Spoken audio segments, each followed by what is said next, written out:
Here's why I think there's hypothetically good news as of right now when it comes to Hedera. Take a look at not too long ago, the Hedera Foundation on X, they did post how Grayscale has added HBAR to the Grayscale Smart Contract Fund. Now, keep in mind, Grayscale, before I continue any further and talk about a little bit more about the details regarding this, keep in mind, the Grayscale Bitcoin Trust, as of right now, allegedly holds around 184,226.9 Bitcoin. Now, if we put that into some sort of calculator or whatever, that right there, given the current prices, is around $20 billion. Now, let's just let that sink in. Grayscale is that massive. But even besides that point, if we take a look at the Grayscale Smart Contract Platform Fund, it's not only just Hedera, right? Or should I say HBAR, whatever. There's other projects. Like, for instance, we take a look at Ethereum. The weight is around 30.2%. Solana is around 29.9%. Cardano, or should I say ADA, right? We take a look at around 18.6%, Sui around 8.8%, Avalanche, or should I say AVAX, around 6.7%, again HBAR around 5.8%. So actually HBAR has the lowest, I would say, percentage when it comes to this, but really, I don't mind though, because HBAR isn't necessarily the most popular project out there, even though it's pretty massive in terms of market cap, but at the same time, I think it's even pretty impressive nonetheless to even make it on that, right? I mean, Grayscale, again, just think about how massive that is. This is just my thought process when it comes to this. So when someone thinks about, kind of like Grayscale and they think about the projects they're focused on, people usually think, oh, Grayscale only cares about Bitcoin. At least some people that I know only think about that, right? But then at the same time, I think stuff like this kind of showcases that, Grayscale understands other projects too. It's not only just like Bitcoin, So this is why I think something like Hedera could really, I think, showcase why it is so good in a unique way. Because let's assume that other projects out there that use traditional blockchain technology, I mean, they're doing pretty good. But again, we take a look at this list right here compared to the other things that I just mentioned before in the Grayscale Smart Contract Platform Fund. Ethereum, Solana, Cardano, Sui, Avalanche. Very popular blockchains, but take a look at Hedera Hashgraph. It uses something called a directed acyclic graph. It's just different. It's just more revolutionary in my opinion. Blockchain technology, I'm not saying it's gonna just disappear and all this. I'm not saying that. But then at the same time, a directed acyclic graph, allegedly when compared to traditional blockchain technology, usually has improved data storage, typically is very scalable. Also on top of that, energy consumption is usually hypothetically very low. I mean, for instance, it's even been, noted that Hedera per transaction on average uses less energy than something like Solana and something like Ethereum.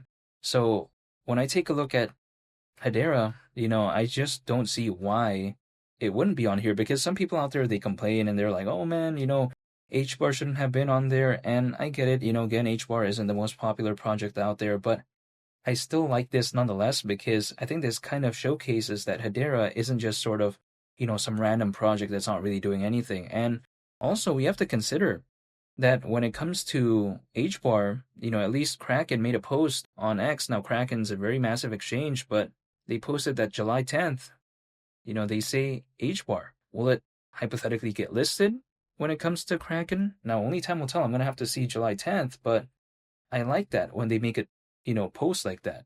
But even besides that point, we also have to consider that when it comes to Hedera, it, I think, has an A+ governing council. Now, let's just take a look at this, because Hedera Foundation, not too long ago, right, they made, again, a post on X, and it was kind of highlighting their, governing council. Now, if I just listed and talked about every single one, it's going to take a lot of time, but I'm just going to kind of showcase the ones that some people may be familiar with. Like, for instance, Google, we take a look at something like Mondelez. Now, Mondelez, their brands do include something like Oreo, so that's very massive. We take a look at LG. We take a look at LSC, the London School of Economics. We take a look at Dell Technologies. I mean, Dell's very massive. We take a look at Hitachi. We take a look at also IBM. There's also something like I would say Ubisoft. So, I mean, again, there's more, but I think this kind of showcases the level in which Hedera kind of is, in my opinion, because again, it may not have more hype than like Shiba Inu, for instance, but I still am very, excited for what maybe HBAR could be moving forward because I do like Hedera that much. So when it comes to places for AI, blockchain gaming, NFTs, DeFi, a directed acyclic graph, I don't see why it wouldn't be a destination for some out there. Only time will tell though. But let's also take a look at maybe the idea of HBAR, let's say hypothetically going to the price of $3. Around a 17x from here, market cap considering current circulating supply would be around $127 billion.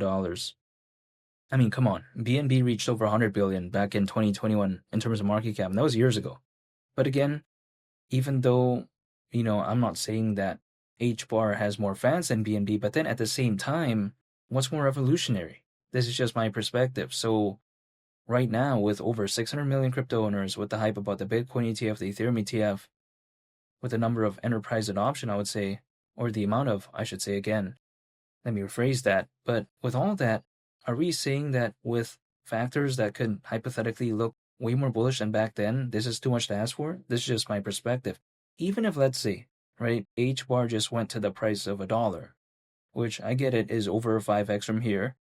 So some people may be thinking, oh, what's that all about? But keep in mind, what is Bitcoin going to do in the next 6 to 10 months? Some people may arguably say 300 grand, but that's still slightly less than a 3x from here. So even HBAR, the price of $1 for me, I would rather kind of pay attention to that as opposed to Bitcoin going to 300 grand, which I don't want to believe in Bitcoin right now. This is just my perspective. I would rather believe in something else. And of course, when it comes to my portfolio, I don't only just hold HBAR, but then I still want to believe in HBAR nonetheless because even $1, I don't see why I would choose Bitcoin over that, This is just my perspective, even though I'm not telling anyone to do anything when it comes to HBAR, but this is just my mentality. But whenever altcoins do decide to, let's say have a fully fledged type of hypothetical altcoin season, maybe, I just want to stay patient and that's it. Because beyond that, I cannot control when things do this or do that. So I just want to be prepared and I'm going to be holding, waiting. That's it. But in the meantime, I do like what I'm seeing when it comes to Hedera, when it comes to the governing council, when I take a look at the news about Grayscale, also on top that, maybe what Kraken could do with HBAR. We'll have to see again July 10th. But again, I'm still very excited nonetheless, and I'm going to stay patient. That's pretty much it. And feel free to subscribe if you enjoyed this video. I would greatly appreciate it. It's been Lee the Captain, and I'll catch you all in the next one. I'm out. Peace. Bye.